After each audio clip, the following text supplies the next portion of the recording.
This show is produced by the Hartman Media Company. For more information and links to all our great podcasts, visit hartmanmedia.com.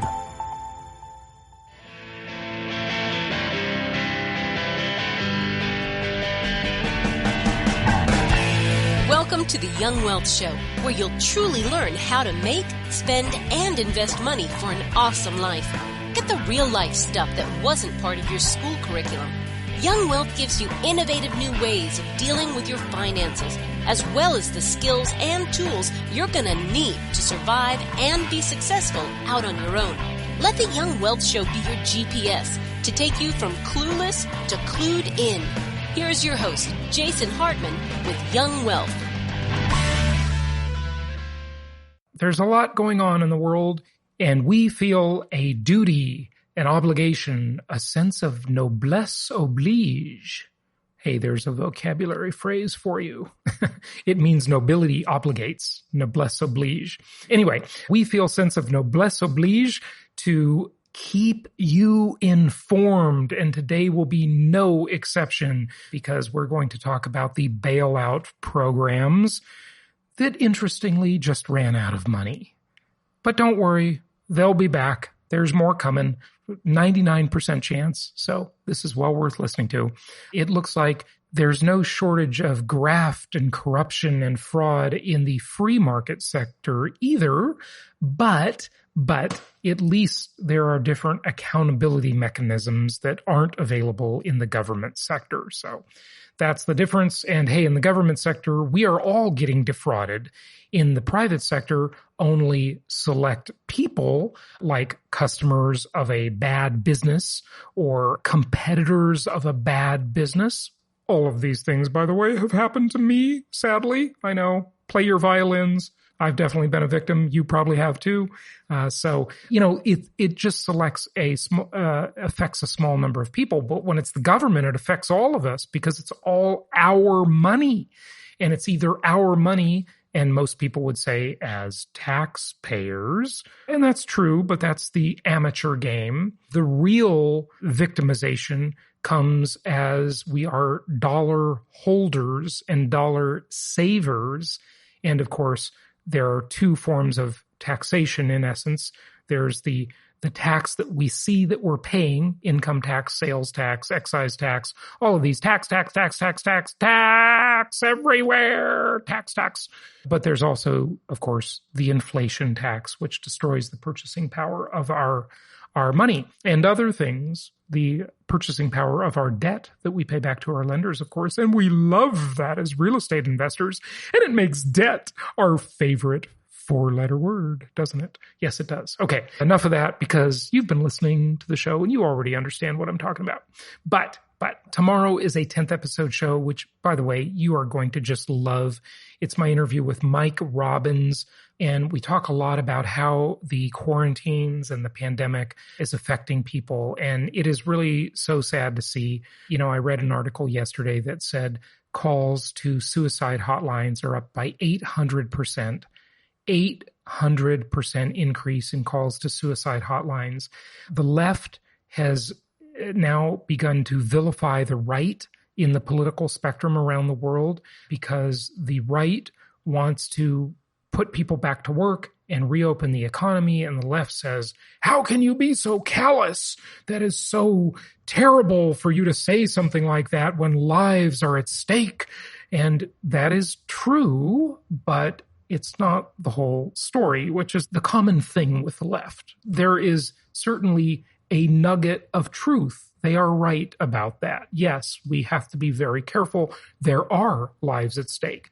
But the question is, how many more lives are at stake by driving people into poverty, by forcing people into solitary confinement, into loneliness?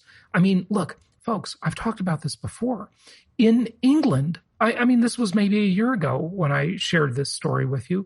They actually appointed a whole new ministry in their government, the Ministry of Loneliness. It is such an epidemic you read these articles, especially about older people, but it's not just about older people, okay? People of all ages suffer from the loneliness epidemic. Well, actually, maybe we shouldn't call it an epidemic. Maybe it's a pandemic.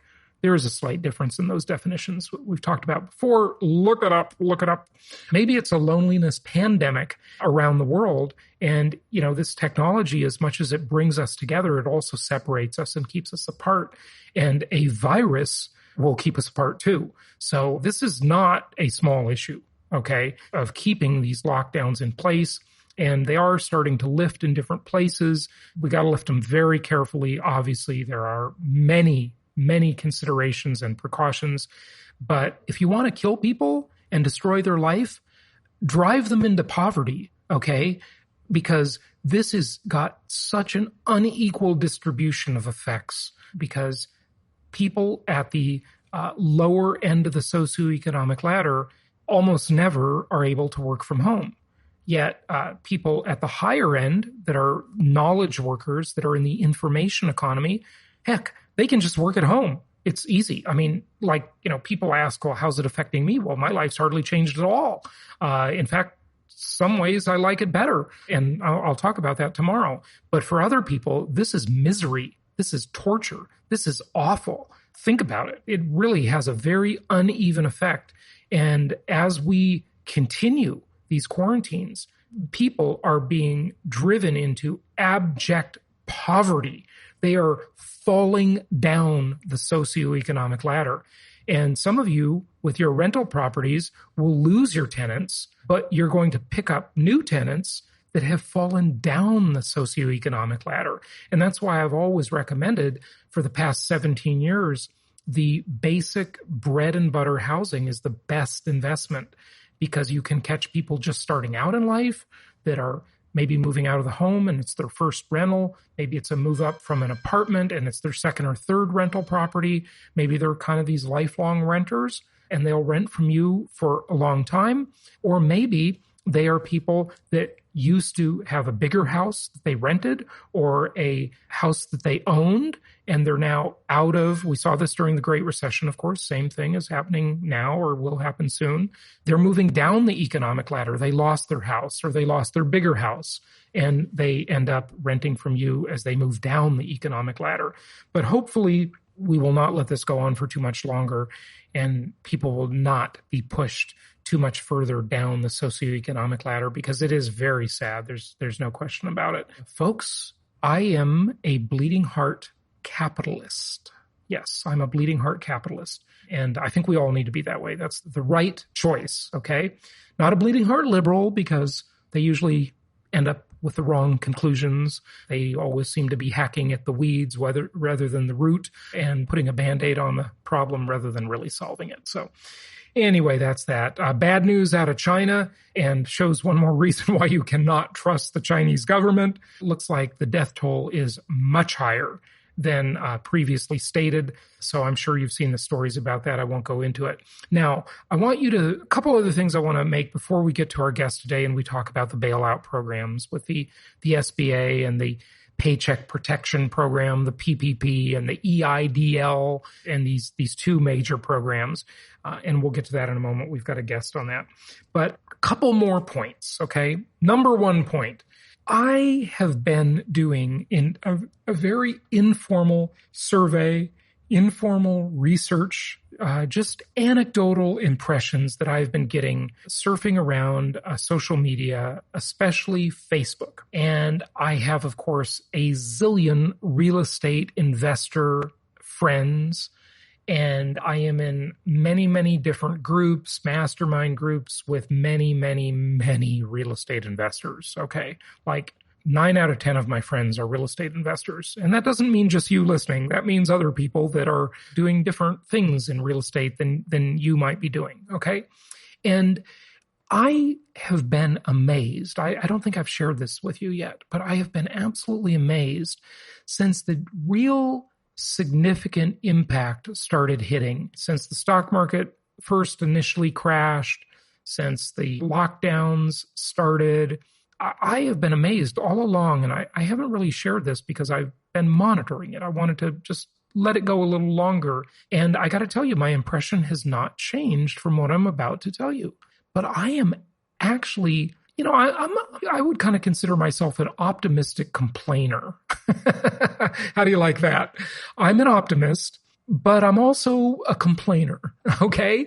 A complainer. And so I see, I try to, look, I'm a Libra, okay? The only astrological sign that is not represented by an animal. My sign is represented by a scale. And 8% of you listening are probably Libras too, right? So, we're considered to be the balanced people that can really see both sides of an issue.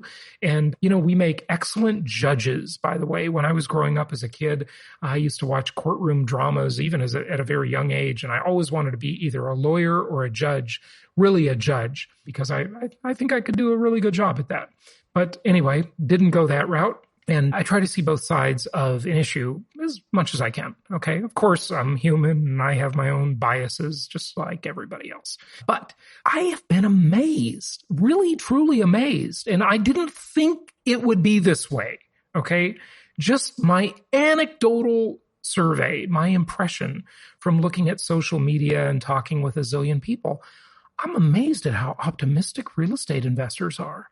I mean, it's like, as soon as this happened, I started reading post after post and having conversation after conversation with people, meeting on Zoom with different mastermind groups that I'm involved in. And they're just optimistic. It's like, yeah, game on. We're going to keep on buying, okay, if my tenants don't pay for a month or two, so what? Maybe I'll take up my lender and get a forbearance, which everybody can get, basically. And, maybe I'll do that, or maybe I'll just keep paying my mortgage and, just keep on buying right into the storm. There's like no level of fear whatsoever. I did not think it would be this way, by the way. I approached it personally with some level of trepidation. And I think you can definitely hear, if you listen to my episodes the past month, I mean, there's a good amount of negativity in there, okay? I think there's always an opportunity. There's always a way to make money. You got to just adapt your strategy. You can't just keep doing the same thing when the climate changes, when the sea changes. I'm a sailor, right? And for 13 years, I was a member of a sailing club in Newport Beach, California. And, I used to love sailing. I used to take sailboats out all the time. And one of my favorite quotes, and forgive me, I don't remember who said this, but it's a famous quote. And it goes something like, "'Tis the set of the sails and not the gales that determine the direction of the ship." Okay. And what that means is that, you can sail in any wind. You can go whatever direction you want, no matter which way the wind is blowing. You've got to have some wind. Now, if you don't have any wind, you end up in what sailors call, and it's not really just not having wind, it's not setting your sails right either. But you sailors are going to check me on this and see if I know what the hell I'm talking about. I know you are. I know you're doing that.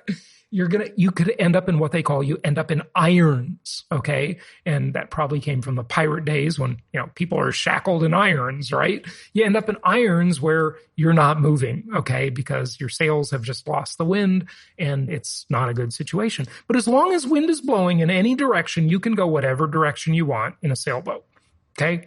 You can go right into the wind by tacking, okay? Tacking back and forth. It's a little slower, but you still get there. So the point is you have to adapt your strategy always. And we've outlined a way already for you to adapt your strategy.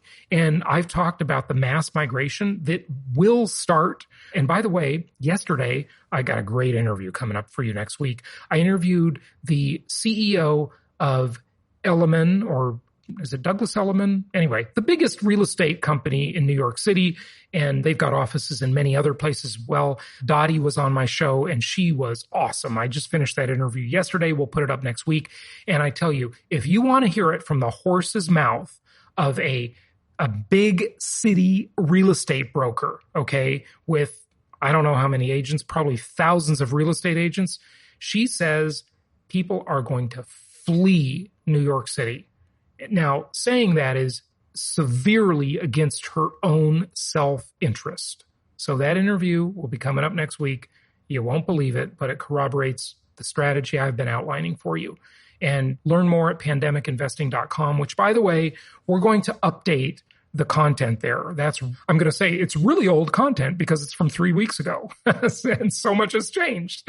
So I want you to think about that. Number one, the optimism of real estate investors, really amazing. The path we've laid out for you. Okay. The other thing I want to talk to you about more, we don't have time today because we've got to get to our guest. The idea, and this is an interesting idea, another way that they are transferring wealth.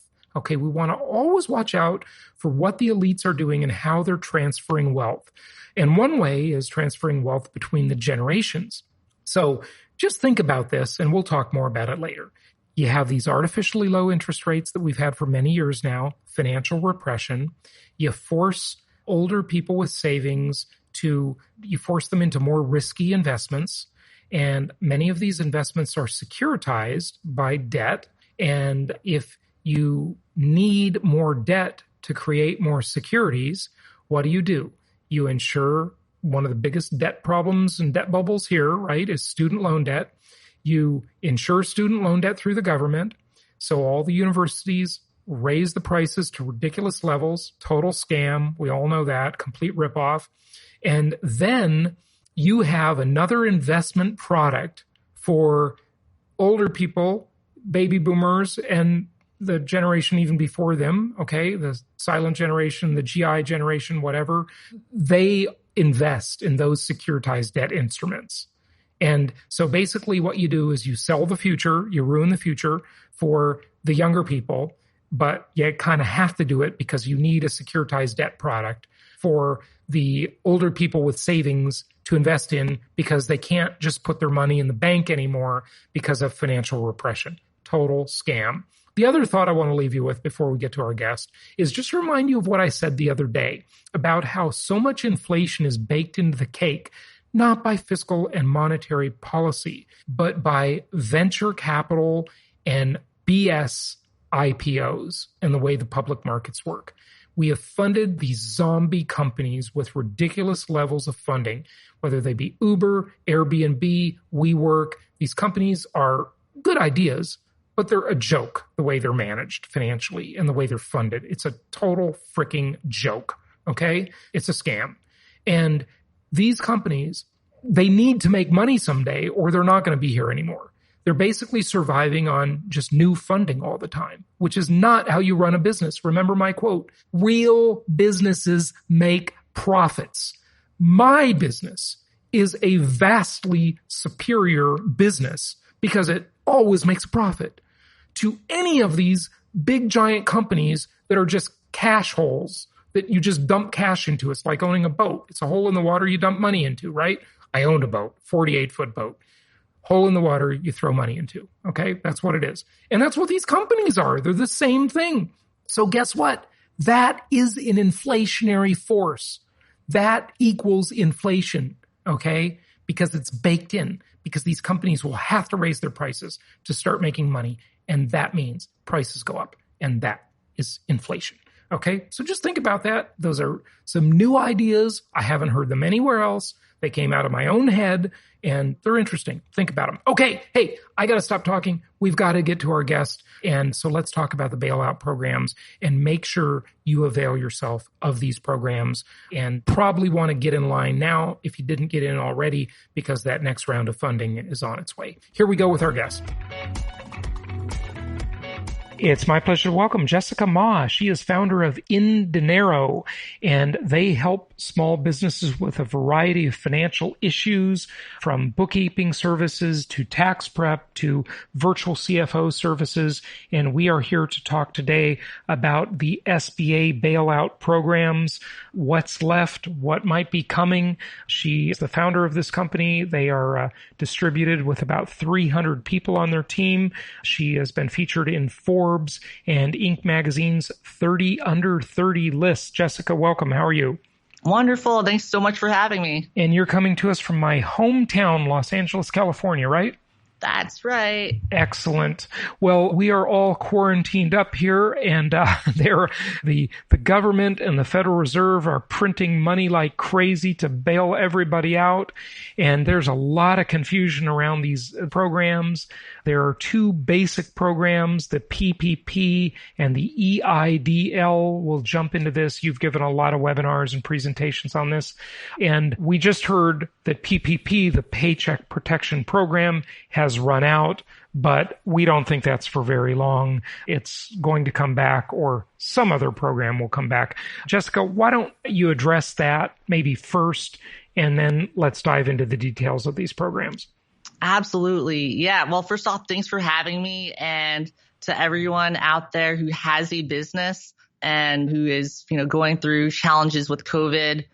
Sending you all a lot of love here because, it's a challenging time. And I know many of us have applied for PPP and EIDL and some of the other government bailout programs out there and are wondering, will there be more funding to come in to enable us to get funded, right? Because I think there are reports that have said that only 6% of all applications have actually been approved by the SBA and funded. And I believe that number is pretty close to accurate. We have over 1,000 customers at inDinero have filed PPP, EIDL loan applications for the majority of them. And we have seen less than 10% get approved. With that said, I strongly believe that we will get more funding, and therefore I highly encourage all business owners to apply and get back in line to, have a shot of actually receiving the funds. Okay, so maybe the first thing to say here about this is the best source to simply just go to your bank where you bank now, where your business banking account is, and just apply with them. I mean, there are brokers, there are different sources, but it seems like just use the bank you bank with already, right? Is that sort of the best way to go? That's what the SBA is saying. However, that is not necessarily the best advice if you want to increase your probability of getting a loan. The people who I know who have the most success getting a loan have gone with smaller regional banks. And I have friends who have bank accounts at, say, Chase or Wells Fargo. Oh, two terrible banks there. Chase and Wells Fargo, they both suck. And so does B of A. So we got them all. and shitty bank, Citibank. It's really unfortunate because of all of our customers at Chase, none of them got funding. Yeah. However, we have a few who were willing to file applications through smaller regional banks that you probably have never heard of, and they got the loan through the smaller bank, even though they applied the same day with Chase and with those other banks. So that is my advice. Are you saying that even though they didn't have a relationship they didn't have an account with that smaller regional bank, they just knocked on their door as a stranger and said, wow, that's absolutely ridiculous. I know people who've applied at 5 banks because they were stuck at Wells Fargo, and then they added 4 small regional banks, and then they get approval So the problem is that in order for the bank to submit your application to the SBA, they have to go through their own internal review process, and they have to internally approve your loan application before they're allowed to submit it to the SBA. With the bigger banks, it's just going to be more bureaucracy. Mm-hmm. Well, yeah, it just shows you what a fiasco is. These big banks are awful. And of course, they just get a bunch of government bailouts and we all pay for it. It's absolutely pathetic. But that's good to know about the regional banks. That's great. What about brokers? Have any of your clients used brokers? I don't really think brokers are going to add a lot of value here. I think that you could knock on the door for the smaller banks if you have a lot of deposit money. Like if you have 7-figure deposits, you're willing to move to a smaller regional bank. Oh, they'll probably love you. Yeah. They will expedite your application. And likewise for folks with, 7-figure deposits who need help, feel free to, send us an email. And we have relationships with some of these banks, and we can, try to make sure that you're buttoned up and your loan actually gets processed. Okay, so even though PPP is out of money now, can you still apply? Will the bank take your application? I mean, the banks absolutely will. Oh, and because they think like we do that there's just more money coming. right? Exactly. Got it. And Okay. they also don't want the bad press of saying, oh yeah, we are just putting it on hold. And then if it comes back alive, all the other banks have been working on internally processing applications, and then they're going to get ahead of line, right? Mm-hmm. So every bank is accepting PPP and EIDL applications, even though both programs are currently on hold due to running out of money. Yeah. Wow. Oh, so EIDL is also out of money? EIDL is also out of money as of today. Wow. What a government fiasco this is, isn't it? I know. So we need a few more $1 trillion, and that might not even be enough either. Okay. Well, look, we're all pretty much, pardon the pun, banking on the idea that these programs are going to be refunded. I have no doubt that they will. The government action and Federal Reserve action has been swift and bold. I mean, there is no reluctance whatsoever at the powers that be on bailouts. It's not even like they're thinking about it, giving it a second thought. Hey, there may be consequences. They may create tons of inflation later. They're just printing money like crazy and dumping money into the system. They're flooding the system with money. So a lot more is coming. I don't think there's really any doubt about that. So we might as well dive into this topic, and let's talk about what's available and how to be successful in getting your slice of the bailout pie. Jess, it's all yours. Awesome. Well, again, really hopeful that all this comes back into action. And I think some of the most important advice here is to fill out the application and work with your accountant or whoever your financial advisor is for your business to make sure that everything's accurate. But I would just get that into the bank today. It doesn't need to be perfect. I think ultimately you're going to be able to adjust the amounts. And what I've seen is that the SBA, they're not really checking the amounts. They're just trusting the banks. And if you have a good relationship with your banker, whoever that person is at your bank, they're going to get this loan application processed. The other advice is to show your work. Think of the PPP and EIDL applications kind of like you're doing your math homework when you're in school. The teacher says, show exactly how you came up with the answer. And so what we've been doing for our customers, and I really hope other accountants are doing this for their customers, have an Excel workbook that shows the total numbers for how you think about everything. So right now, I'm just going to scroll through my presentation here. And by the way, if you're only listening to the audio, this will also be on our YouTube channel, so you can see the images that we're referring to, and there are some slides here as well. But you don't necessarily need to rush to YouTube to see it. I think we'll explain it pretty well, but sometimes seeing it visually is very helpful.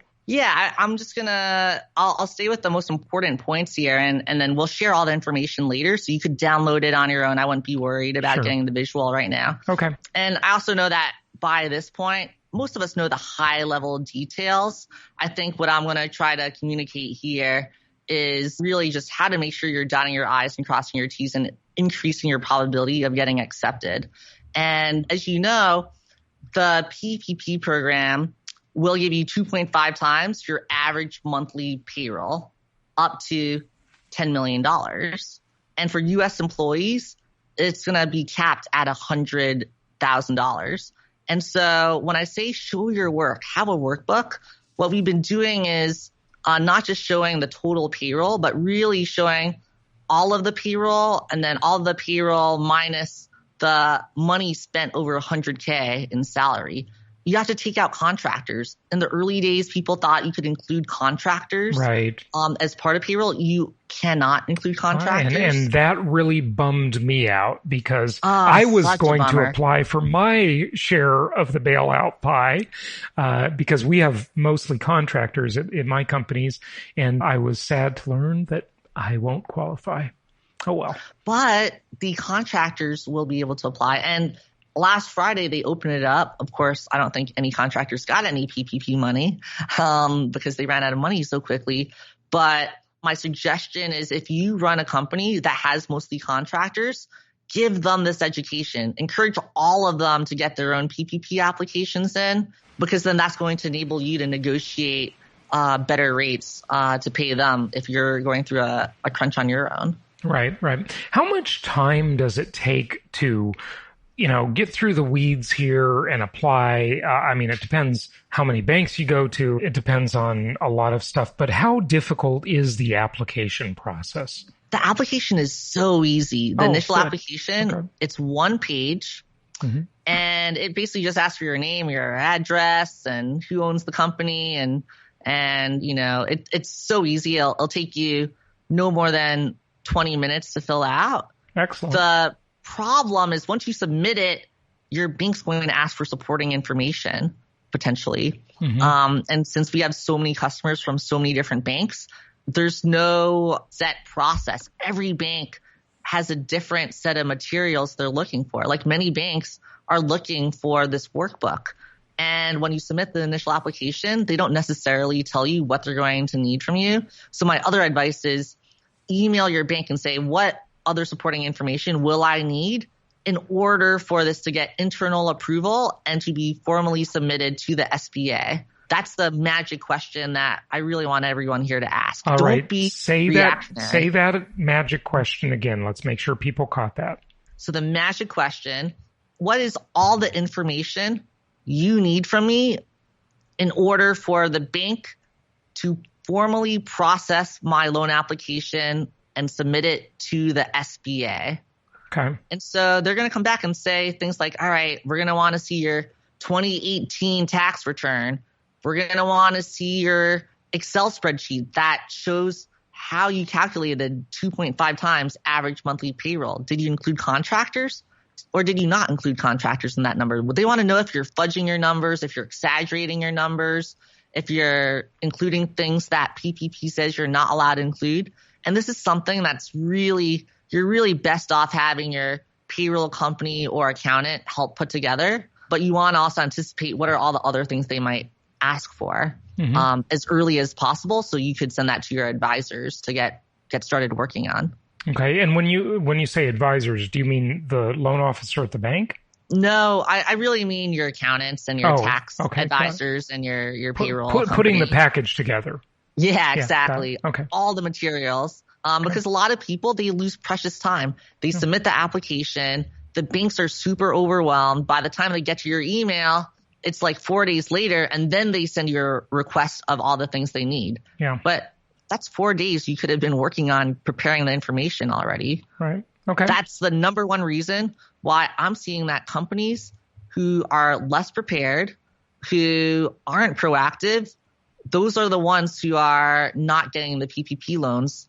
So yeah, I hope this is really helpful, kind of inside what I've seen. Okay. Go ahead and cover more information on your slides now. Yeah, sure. So a little bit on the details here. So the SBA has changed a lot of these numbers through the past 2 weeks. At first, the interest amount was a few percentage, then it dropped to a 0.5%. Now they've settled on it being a 1% interest loan. And at first, they would give you 10 years to repay. Now that number is only 2 years. So it's a 1% interest loan, 2 years, and all of it will be forgiven as long as you spend 75% of it on payroll, or the vast majority of it on payroll, and then no more than 25% on rent and on other things. There's a list on the internet that lists out all the things you could spend that on, but think about it from the government's perspective. They want most of this to be spent on employees and keeping them working, right? Yeah. Exactly. And so to that extent, what you're going to do once you get approved, and I want to say once you get approved because I really believe that they're going to try to get most of you guys approved here. You're going to set up your own separate bank account.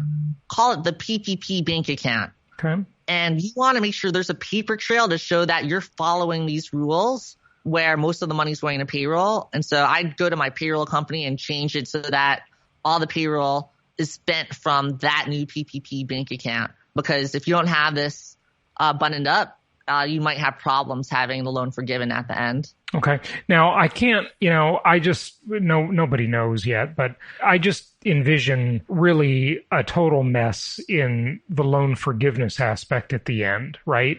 So, oh my God, yeah. These are they really just basically grants? I mean, they're loans that it's not really a loan if you don't have to repay it. It's a grant. Okay. They're just giving you the money, but you might have to repay it, the government is saying, if you don't spend it properly. Is that how it works? Yeah, if you don't spend it properly. And then also there are rules around what the total headcount of your company is. So if you laid off employees because of COVID, and if your payroll spend this year is lower than your payroll spend pre-COVID, then there will be less money forgiven. The idea is that with this money, you're going to rehire any of the people that you've laid off or furloughed.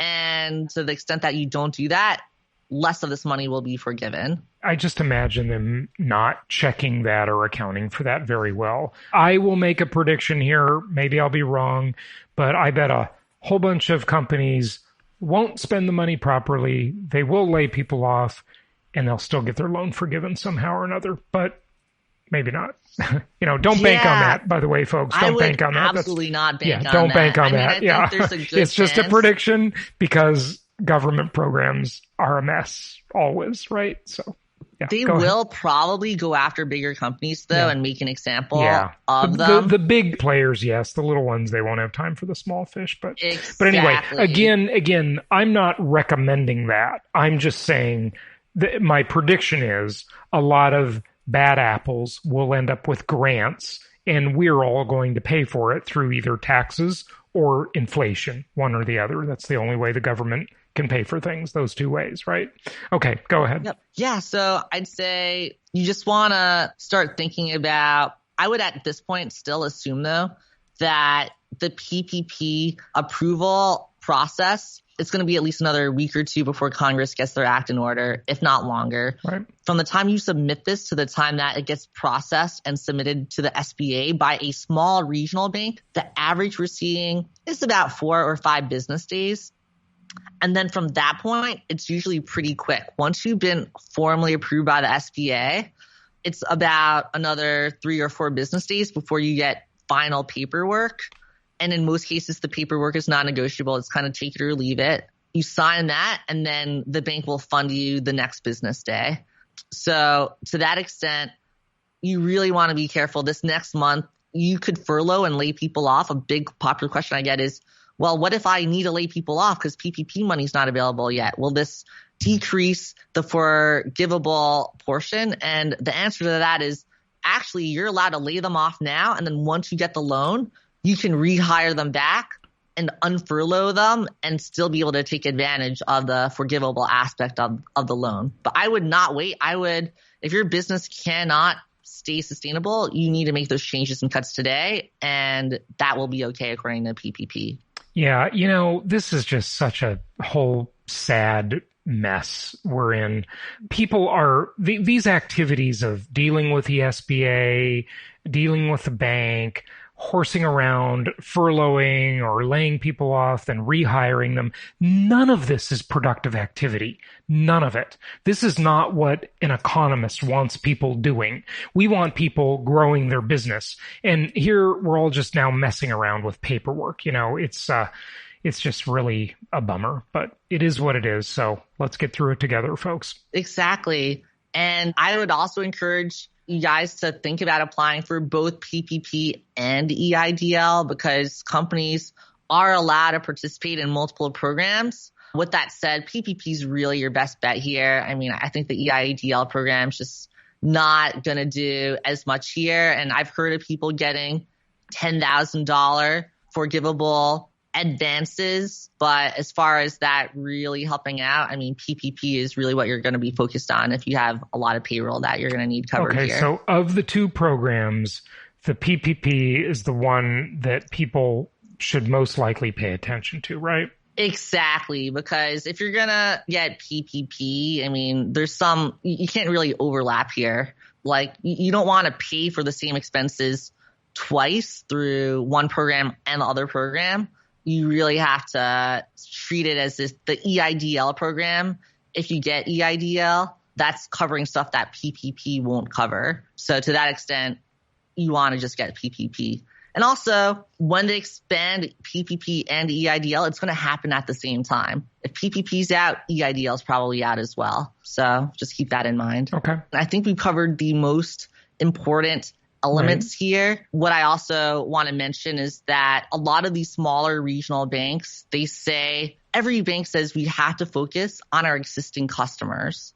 And that is correct. With that said, as we discussed earlier, the smaller banks, they want new customers. Right. They want new deposits. They want to help people who are getting screwed by the big mega banks. Yep. So I wouldn't be shy about moving around and putting in 2 or 3 applications. I don't think anyone's really pushing that advice publicly. I've heard mixed answers on that multiple applications thing.